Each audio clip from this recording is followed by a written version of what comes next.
Olá pessoal, bom dia, tudo bem? Estamos aqui mais um dia, mais um texto, né? Mais um momento de dividir conhecimentos. Esse é o nosso objetivo, tá? Trouxe mais um tema aí para que a gente possa refletir um pouquinho e conhecer um pouquinho mais, né? Sobre as nossas vidas, sobre o nosso dia a dia, sobre os objetivos de Deus, né? Os porquês que estamos aqui no nosso planeta, tá? Então, trouxe mais um tema aí que é o livre-arbítrio.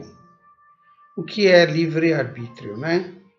Então, esse texto foi tirado do Livro dos Espíritos, tá?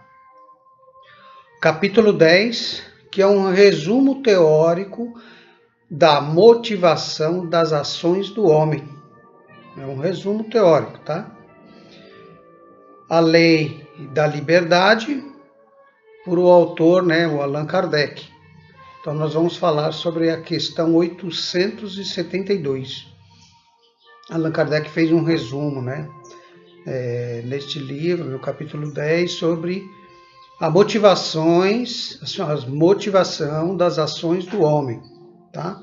E lá no finalzinho também vamos ter um tema, né, um textozinho aí de Doraci Mércia Azevedo, que é também para refletir um pouquinho sobre nossa conduta, né? Acreditar é dar poder. Então, tem uma coisa vinculada à outra aí, tá? O nosso livre-arbítrio, tá? A nossa maneira de agir, né? Como ele se coloca, como é visto diante do que é interferido, diante de Deus, do que pode, o que não pode, né? O que não pode, assim, o que não deveria, né? O que devemos e o que não deveríamos, né? Fica melhor assim, né? Então vamos lá, gente. Então tá. A questão do livre-arbítrio se pode resumir assim: o homem não é fatalmente levado ao mal. Os atos que pratica não foram previamente determinados. Os crimes que comete não resultam de uma sentença de destino. Olha que interessante. Então, o livre-arbítrio, né, não é o homem está fatalmente levado ao mal. Então, o homem propriamente está sendo levado ao mal, né? Todos os atos que pratica, né, não é totalmente determinado. Tá? Os crimes que cometem também não é uma sentença do destino, não está guiado por um destino.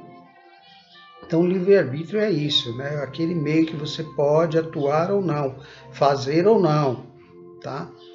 Ele pode, por prova e por expiação, escolher uma existência em que seja arrastado ao crime. Então, o homem pode escolher uma existência, olha, eu vou me reencarnar lá e eu vou vivenciar, vou estar nessas condições, e ele pode ser arrastado ao crime, né? A ser uma pessoa que passa durante a encarnação cometendo crimes. Quer pelo meio onde se ache colocado, né? Onde ele possa nascer no meio, ou pelas circunstâncias que sobrevenham, mas será sempre o livre agir ou não agir. Então, assim, ele pode estar sendo influenciado, ele pode vir um meio onde pode estar induzido ao erro, né, ao crime, mas ele vai ter sempre aquela situação: faço ou não faço, ajo ou não, sigo esse caminho ou não. Então, isso é livre-arbítrio, tá? Vontade própria.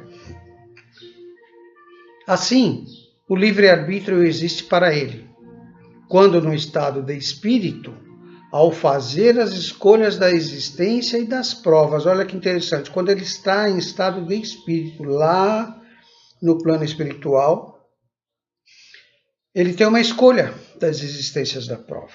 Então, ele já está por aí escolhendo, tá? E como encarnado na faculdade de ceder ou de resistir aos arrastamentos de que todos nós voluntariamente somos submetidos. Então, assim, nós temos dificuldades, nós temos situações durante as nossas encarnações, e aí nós cedemos ou resistimos a essas situações. Entra o livre-arbítrio novamente, né? Falo utilmente quando se basear no estudo aprofundado da natureza moral do homem. Então, assim, quando nos submetemos ao estudo aprofundado da moral do homem, né, isso nos leva a conhecer, isso nos leva a ter conhecimento de causa. Pelo conhecimento das leis que regem essa natureza moral, chegar-se a modificá-la como se modifica uma inteligência pela instrução e pelo temperamento da higiene. Olha que interessante. Então, quando eu faço um estudo aprofundado da moral do homem, eu chego a um consenso em que é certo e errado, do que eu devo e o que eu não devo, do que eu poderia fazer ou do que eu poderia deixar de fazer. Então, isso é como se instruir a nossa inteligência. Eu acabo instruindo e acabo discernindo o que eu devo proceder durante a minha vida. Então, esse desenvolvimento é como você instruir a sua inteligência para estudos de diversas áreas, tá? É a mesma coisa, só que aí voltado para o campo da moral. Desprendido da matéria no estado de erraticidade, quando o espírito se desprende, né, vai para o plano espiritual, o espírito procede à escolha de suas futuras existências corporais, de acordo com o grau de perfeição a que haja chegado. E é nisso, como temos dito, que consiste, sobretudo, o seu livre-arbítrio. Essa liberdade, a encarnação não anula. Olha que interessante isso, viu, gente? Então, vamos procurar entender aqui. Quando ele está desprendido da matéria lá no plano espiritual, ele tem uma possibilidade de escolher as próximas existências, tá? Isso de acordo com o grau de perfeição que haja chegado. Lógico que eu não vou pôr. Vamos dar um exemplo. Uma criança, para discernir qual o caminho tomar, qual o destino. É uma criança, ela ainda está inferior ainda aos conhecimentos. Não tem experiência, né? Não tem conhecimento de causa. Como que ela vai definir isso? Então, quando estamos num grau mais elevado, um grau mais superior, onde já temos condição de saber o que é certo, o que é errado, discernir, ter esses discernimentos nas nossas mãos, a consciência, né, dos dois caminhos, eu tenho condições de definir qual o caminho seguir. Qual o caminho que eu segui na última existência? Foi do bem? Eu posso continuar? Ou fiz muito mal? E aí eu tenho que reparar alguns erros. Isso é o livre-arbítrio, a oportunidade de escolha, tá? Essa liberdade, né, de escolha, a encarnação não anula, viu, gente? Se ele cede à influência da matéria, né, que cometemos erros, apegado à matéria, tudo que é prazeroso na Terra, e que sucumbe às provas por si mesmo que escolheu, para ter quem o ajude e vencê-las, concedido-lhe é invocar a assistência de Deus e dos bons espíritos. Por exemplo, estou numa situação em que eu tenho dúvidas. Lá no plano espiritual eu não tenho, o discernimento de fazer ou não ainda. Estou meio confuso. Então, estou abandonado ao léu? Não. Eu posso pedir ajuda a Deus e aos bons espíritos. Ele faz referência aqui à pergunta 337 do Livro dos Espíritos, que pergunta-se assim aos espíritos: a união do espírito com o corpo pode ser imposta por Deus? Aí os espíritos respondem: pode ser imposta sim, como as diferentes provas. Contudo, quando o espírito não está ainda apto para fazer a escolha com os conhecimentos de causa. Como expiação, o espírito pode ser constrangido a se unir a um corpo de tal criança que, pelo seu nascimento e a posição que terá no mundo, poderá ser para ele um instrumento de castigo. Desculpa, gente. Então, assim, Deus pode impor ainda em questões óbvias, né, de não estar em condições de optar, a reencarnação, a própria reencarnação. Geralmente quem cuida disso são os nossos mentores, os nossos anjos guardiões, com a autorização de nosso Pai, com a permissão dele, tá? Não estamos em condições de definir, então ele pode definir, e muitas vezes isso é imposto de uma situação que todas as provas, tudo que você vivenciar aqui na Terra, vai ser um instrumento de castigo, dependendo do grau, dependendo das suas atitudes, das vidas que você vem vindo, da sua evolução, do que você vem fazendo, do que você vem trazendo para a sua vida, né?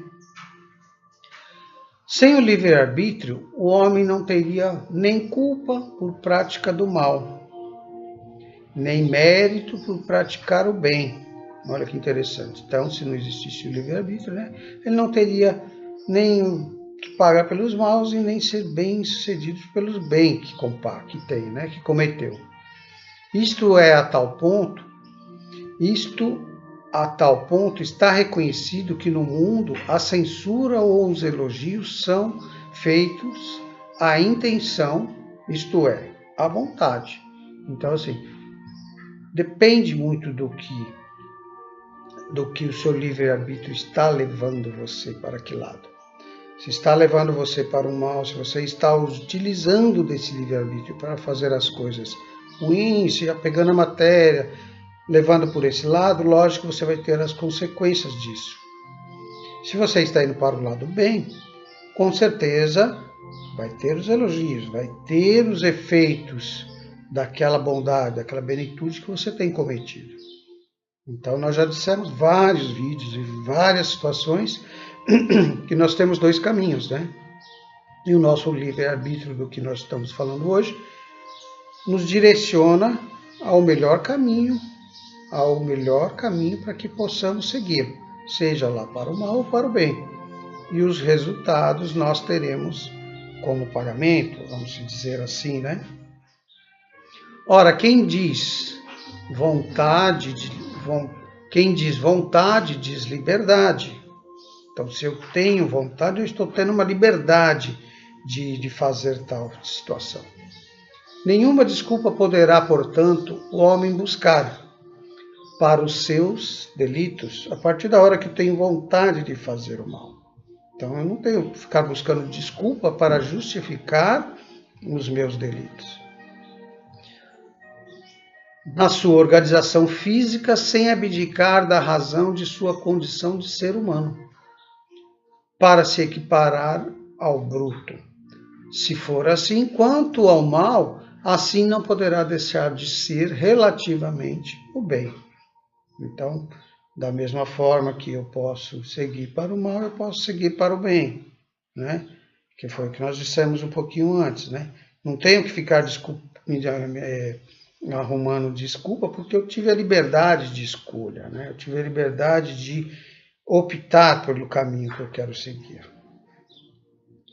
Mas quando o homem pratica o bem, tem grande cuidado de averbar os fatos à sua conta. É bem verdade isso, né? Como mérito, e não cogita de por ele gratificar os seus órgãos, que prova que por instinto não renuncia, malgrado as opiniões de alguns sistemáticos, ao mais belo privilégio de sua espécie, a liberdade de pensar. Então, assim, quando praticamos o bem, com certeza, né, vamos averbar nas nossas contas os méritos. Queremos os méritos, nos vangloriamos com isso, fizemos o bem. E quando fazemos o mal? Ficamos arrumando desculpas, tentando justificar alguma situação? Então, é bem característica, né? Então, a gente tem que ter muito essa consciência de liberdade de opção, né? De pensar.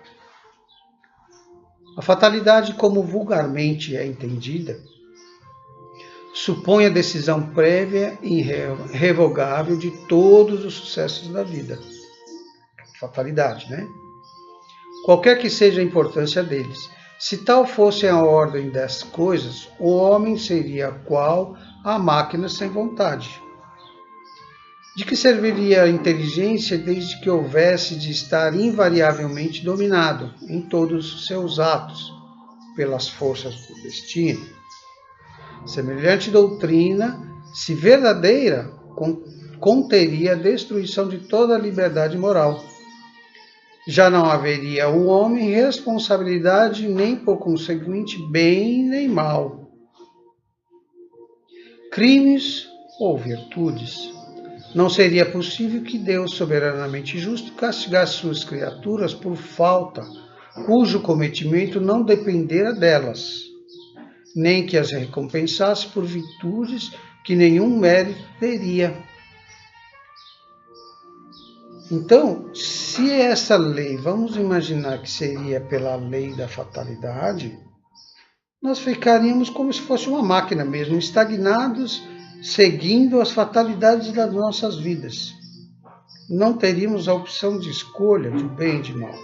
Com certeza não teríamos mérito, não teríamos que pagar alguma coisa, né? A liberdade, essa liberdade moral, né? Toda seria destruída.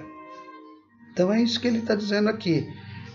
Se essa doutrina aí que da fatalidade seria verdadeira, tudo cairia por terra, né? Até Deus seria injusto se estivesse punindo alguém pelas maldades que fez, se ele não tem conhecimento de causa, se ele está seguindo um destino, se ele está seguindo uma fatalidade da vida, né?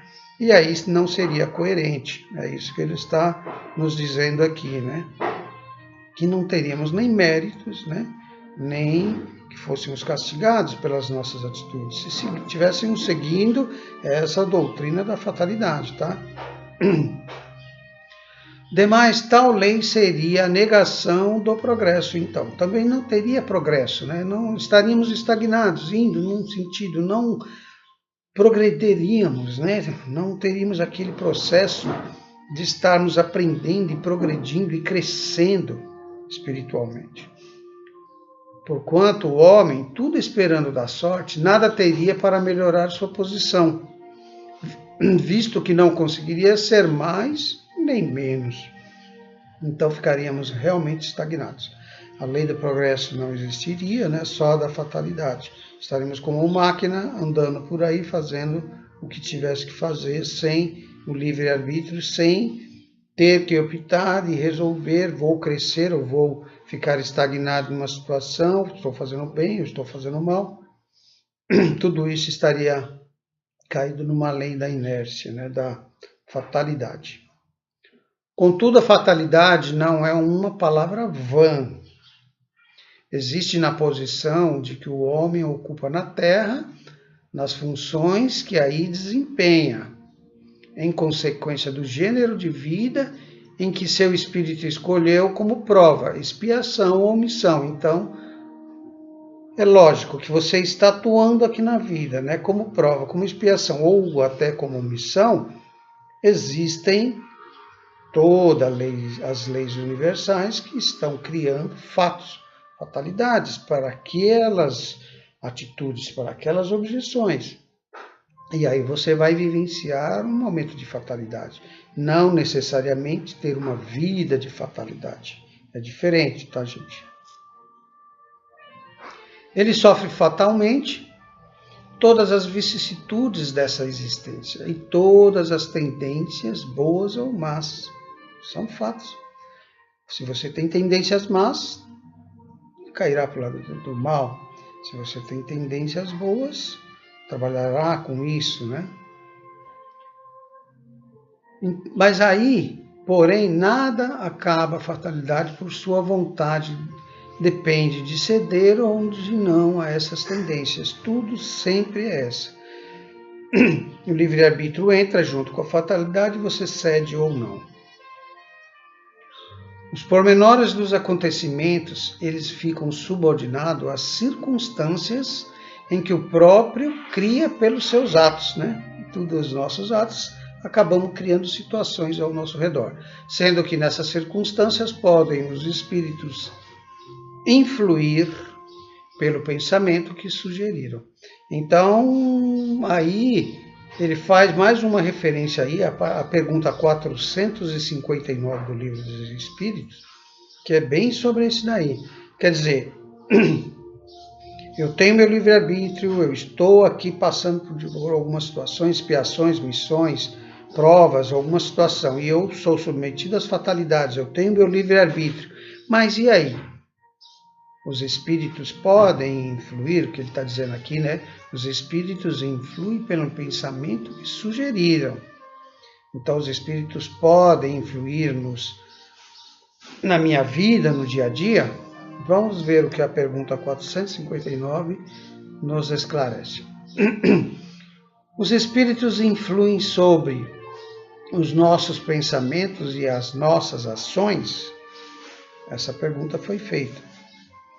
E aí eles respondem: a esse respeito, sua influência é maior do que credes, porque frequentemente são eles que vos dirigem. Olha que interessante.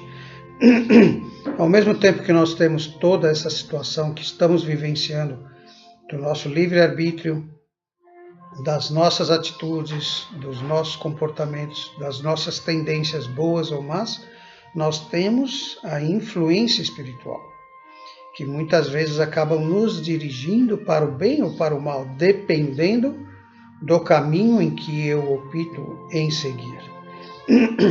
Temos espíritos de acordo com a nossa evolução espiritual que pensam com as mesmas afinidades nossas. E temos os espíritos superiores que estão bem acima em conhecimento, em verdades que podem também nos influir. Depende muito das nossas atitudes, do que nós queremos para nós mesmos. É interessante isso, né, gente? Então, é bom pensar muito bem sobre isso, né? A fatalidade, portanto, nos acontecimentos que se apresentam, por serem estes consequências da escolha do espírito que fez a sua existência do homem. Pode deixar de haver fatalidade no resultado de tais acontecimentos, visto ser possível ao homem, pela sua prudência, modificar-lhe o curso. Então, podemos, pelos nossos procedimentos, mudar o curso de nossas vidas. Isso é permitido. Nunca há fatalidade nos atos da vida moral. Nunca há fatalidade nos atos da nossa vida moral. Olha que interessante. No que concerne à morte, é que o homem se acha submetido em absoluto e inexorável à lei da fatalidade. Por isso que não pode escapar à sentença que lhe marca o termo da existência. Isso é lei. Nem ao gênero da morte, que haja de cortar a esta o fio. Então, essa lei, estamos submetidos, não temos como modificar. Em alguns casos, sabemos até que o plano espiritual interfere, que você tem que terminar alguma situação, se prolonga algum momento antes da sua morte, para que você consiga concluir algumas situações, mas isso é muito raro. Isso é missões, né, em espíritos evoluídos, tá? Então, é possível sim, mas é uma lei. Isso estamos submetidos e ninguém escapa.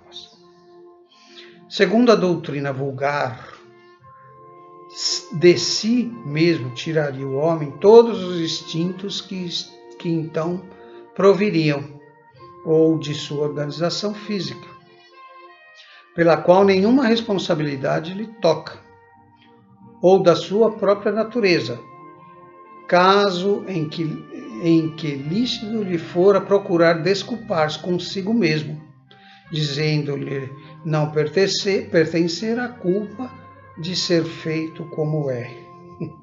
Interessante, muitas vezes eu falo, eu sou assim mesmo. Eu fui criado assim, Deus me fez assim. Então, é por isso que eu cometo esses erros, é por isso que eu faço desta forma. Isso é pura ignorância. Pura ignorância.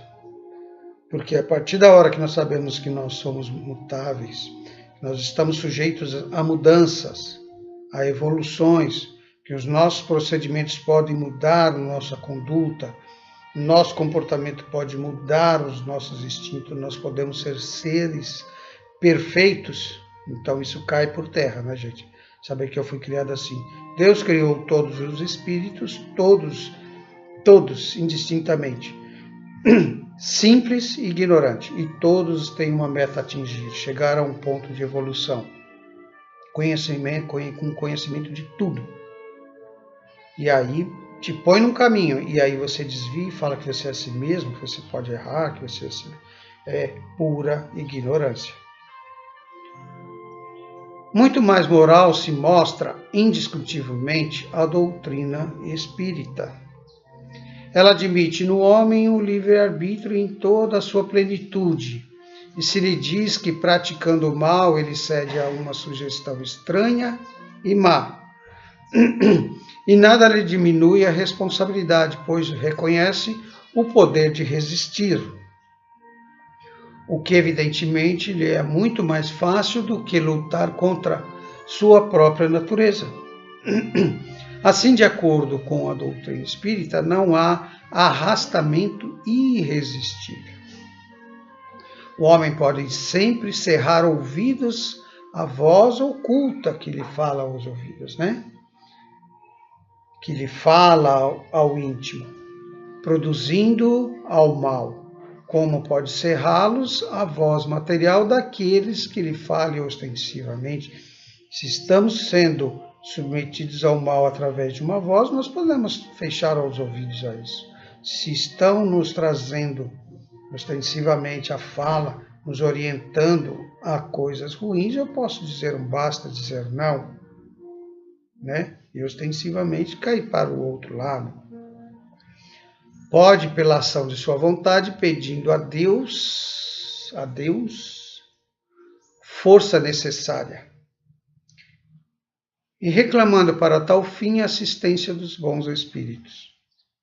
Foi o que Jesus nos ensinou por meio da sublime prece, que é a oração dominical, quando manda que digamos, olha, Jesus já nos orientou muito tempo atrás, que nas horas difíceis, que nas horas de sufoco, imploramos a nosso Pai maior, reclamamos a presença dos nossos mentores, dos nossos anjos guardiões. Através de quê? Como? A oração dominical, né? O Pai Nosso que nós fazemos. E ele diz aqui, não nos deixe sucumbir à tentação, mas livra-nos do mal. Então, pedimos suplício, pedimos forças para resistir às tentações, ao mal. Tá? E aí depende de nós sucumbirmos às tentações ou envolvermos nos males ou deixar tudo isso de mal. Se atraímos o plano celestial para nos dar força, com certeza conseguiremos dizer não a tudo isso. Isso é fato. Essa teoria da causa determinante dos nossos atos ressalta com evidência todo o ensino que os espíritos hão dado. Não só é sublime de moralidade, mas também acrescentaremos, eleva o homem aos seus próprios olhos, mostra-lhe o livre de subtrair-se a um jogo subsessor, como livre é de fechar a sua casa aos importunos. Ele deixa de ser simples máquina, atuando por efeito de uma impulsão independente à sua vontade, para ser um ente querido, racional, que ouve, julga e escolhe livremente os dois conselhos.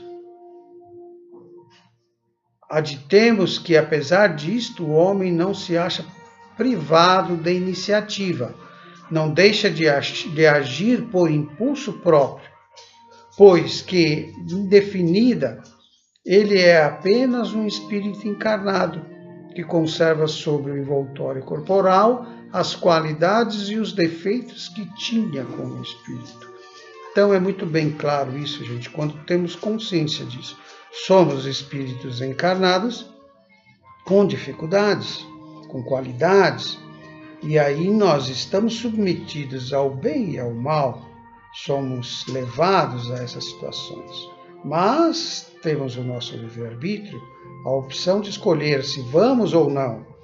E aí, se estamos em dúvida, estamos com dificuldade, imploramos ao plano espiritual que nos guie, que nos dê o melhor caminho ao plano superior, ao plano espiritual. Através da oração, através da prece, orai e vigiai, né? E aí conseguiremos sempre estar caminhando para o lado bom. Depende da nossa consciência, da nossa vontade, do nosso estado de espírito. Consequentemente, as faltas que cometemos têm por fonte primária a imperfeição de nossos próprios espíritos. Lógico, nossos espíritos foram criados simples e ignorantes. Ainda temos muita imperfeição vindo aí. Estamos lapidando, mas muito devagar, gradativamente, de acordo com as nossas capacidades de assimilação, né? Que ainda não conquistou a superioridade moral, que um dia alcançará, mas que nem por isso carece de livre arbítrio. A vida corpórea, que lhe é dada para expurgir de suas imperfeições, mediante as provas que se passa, imperfeições que precisamente o tornam mais fraco e mais acessíveis às sugestões de outros espíritos imperfeitos, que delas se aproveitam para tentar fazê-lo sucumbir na luta em que se empenhou. Desta luta sai vencedor e se eleva. Se fracassa, permanece o que era, nem pior nem melhor. Olha que interessante, né? Se atuamos com benevolência, com exatidão, com vontade, conseguimos nos elevar. Se não conseguimos ficarmos, nós ficamos parados, não vamos voltar. É muito interessante, até nisso a lei nos favorece, né? Continuaremos nem pior nem melhor. Vamos ficar estagnados, parados no tempo, perdendo o tempo da nossa evolução. Será uma prova que lhe cumpre recomeçar, podendo suceder que longo tempo gaste nessas alternativas. É aquele tempo perdido, né? Quanto mais se depura, mais diminui os nossos pontos fracos, e tanto menos os acessos nos oferecem que procurem atraí-lo para o mal. Na razão de sua elevação, cresce-lhe a força moral, fazendo que dele se afaste dos maus espíritos. Todos os espíritos mais ou menos bons, quando encarnados, constituem uma espécie humana, e como o nosso mundo é um mundo menos adiantados, nele conta maior número de espíritos maus do que bons. Nosso planeta, nós já sabemos, é um planeta de provas e expiações. Então, a maioria dos encarnados aqui são espíritos maus ainda, inferiores, doentes. Então, estamos sendo provados a todo momento. Se temos consciências do bem e do mal, vamos seguir para o bem, vamos tentar mudar isso, vamos começar a reverter, vamos ajudar aquelas pessoas que estão ainda voltadas para o mal a se progredirem, a enxergar o bem. É uma das nossas missões, tá? Independente de sermos espíritas ou não. Nós temos que ser homens de bem, pessoas boas, espíritos elevados, filhos de nosso Pai, de nosso Deus, a exemplo do nosso querido Mestre Jesus. Tal a razão porque aí vemos perversidade. Façamos, pois, todos os esforços para este planeta não voltarmos, pois a presente estada é para merecermos ir repousar em mundos melhores, em um desses mundos privilegiados, onde nos lembraremos das nossas passagens por aqui, senão como um exílio temporário. Olha que interessante. Então vamos fazer de tudo para que possamos ir para um planeta melhor, né? E vamos evoluindo, crescendo. Aqueles que podemos orientar, ajudar aqui, é um degrau a mais para irmos para mundos superiores. E vamos sim lembrar da Terra como um planeta que passamos aprendendo a lidar com as dificuldades. Interessante, né, gente? Então agora vamos àquele textozinho, né? Acreditar é dar poder, né, de Doraci Mércia. Esse texto é uma historinha muito interessante que vai nos fazer refletir, tá? Aquele inverno viera rigoroso, culminado por nevastas existentes e terríveis. A moça frágil em sua saúde adoeceu. Deitada num quarto de hospital, ela observava pelo recorte da janela aquela árvore que, impotentemente, perdia suas folhas a cada dia e comparava cada folha que caía a um dia menos de sua vida. Então ela adoeceu, estava deitada numa cama de hospital, desanimada, entregue, e via uma folha que a cada dia caía uma folha. Aquela árvore que a cada dia caía uma folha. E ela comparava a sua vida. A cada dia eu estou perdendo uma folha. A cada dia eu estou morrendo um pouquinho. Ela acreditava nisso. Obviamente deixava-se entristecer cada vez mais. E por mais que os médicos, enfermeiras e meditações buscassem devolver-lhe a saúde, ela não reagia, piorando o seu estado, já de si tão debilitada. Então ela, mesmo que todos ficassem, você vai ficar bem, você vai melhorar, isso vai passar, sabe, todas as orientações, tudo que estava em volta dela, ela se colocava numa situação de estar morrendo, estar debilitada.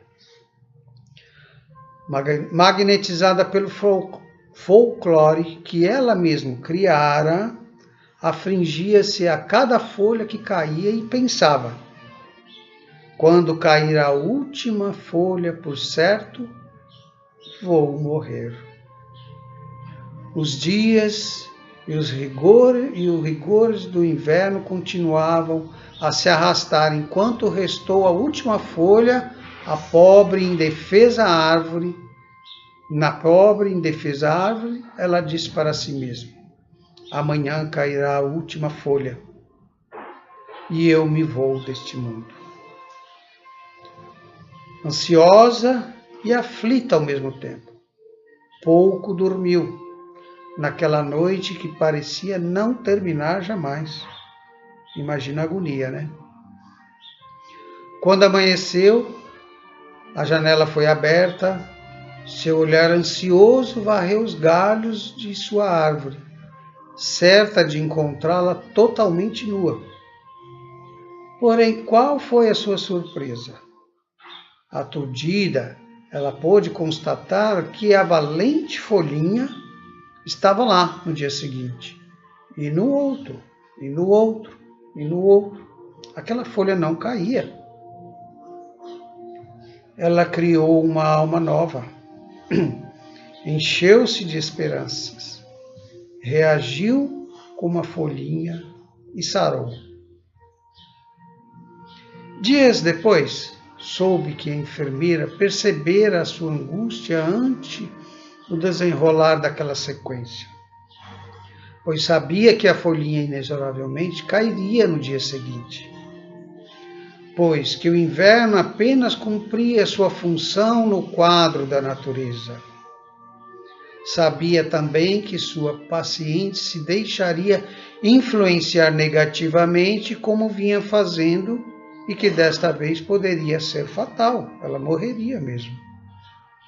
pediu a um pintor, amigo seu, que pintasse uma folhinha brilhante e, na calada da noite, cheia de esperança, colocou no galho em substituição a última folha que realmente acabara de cair. Enterneceu-se com a bondade da enfermeira, que se preocupara tanto com ela, e agradecida pensou: meu Deus, a folhinha caiu e eu ia morrer estupidamente se a enfermeira não fizesse o que fez. Eu quase morri, porque em minha tristeza e pessimismo dei poder ao cair natural de algumas folhas. Finalmente ela aprendeu que o poder da sua cura ou de sua morte não estava decretado no poder da sua árvore, mas potencializando na força do que acreditava.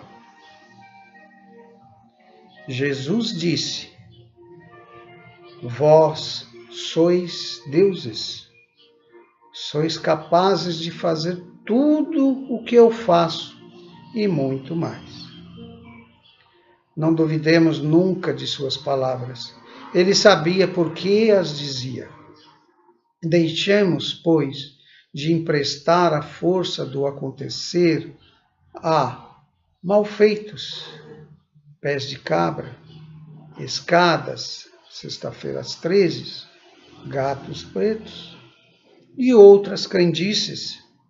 Aprendemos de uma vez a exercer nossa fé raciocinada, que Paulo e Kardec, a cada um a seu tempo, procurou nos conscientizar. Jesus sabia que dizia, e ele sabia que Deus nos conferiu o direito de escolha, quando ainda tão pequeninos em espírito, presenteando-nos com um livre-arbítrio. Presentes esses que também nos confere responsabilidade. Da fé raciocinada é uma delas, talvez mesmo a principal. Chico Xavier, nosso querido bom velhinho, com a doçura e humildade que lhe é peculiar, dedicou mais de 70 anos dos seus 90 para que os amigos espirituais de elevada sabedoria, como Emmanuel e André Luiz e muitos outros, pudessem se comunicar pelo dom da psicografia, nos ajudando e ensinando a compreender melhor o sentido de acreditar e dar poder às nossas vidas, que em absoluto não restringe somente a esta que vivemos hoje, mas há muitas outras que já vivemos e há outras tantos que ainda viveremos. São obras que cumprimos codignamente seus papéis, mostrando um mundo infinitamente maior a se descortinar ante a nossa visão estreita, provando-nos que a força de poder não está nos objetos, nas coisas materiais, nos talismãs, mas que nos vem do alto, pelos caminhos da evolução espiritual. Consultar obras desse porte nos faz mais capazes de perceber e acreditar nas coisas que são, nas coisas que transcendem nossas expectativas, esperanças e incertezas, pois que a busca do conhecimento é que nos faz maiores, é que nos torna mais capazes de abandonar os amuletos de nossa ignorância, dignificando as forças que sobrejulga dificuldades e desafios. Somos deuses, por misericórdia de Deus, temos o poder de potencializar aquilo em que acreditamos. Para concluir, meus queridos amigos, queremos lembrar que Kardec, na questão 621 do Livro dos Espíritos, perguntou aos espíritos venerandos: aonde está escrita a lei de Deus? E a resposta clara como um dia não se fez esperar: na consciência.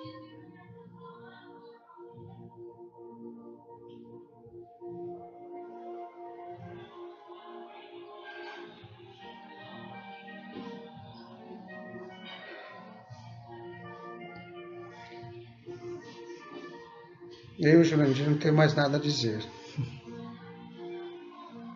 Encerro meu vídeo agora.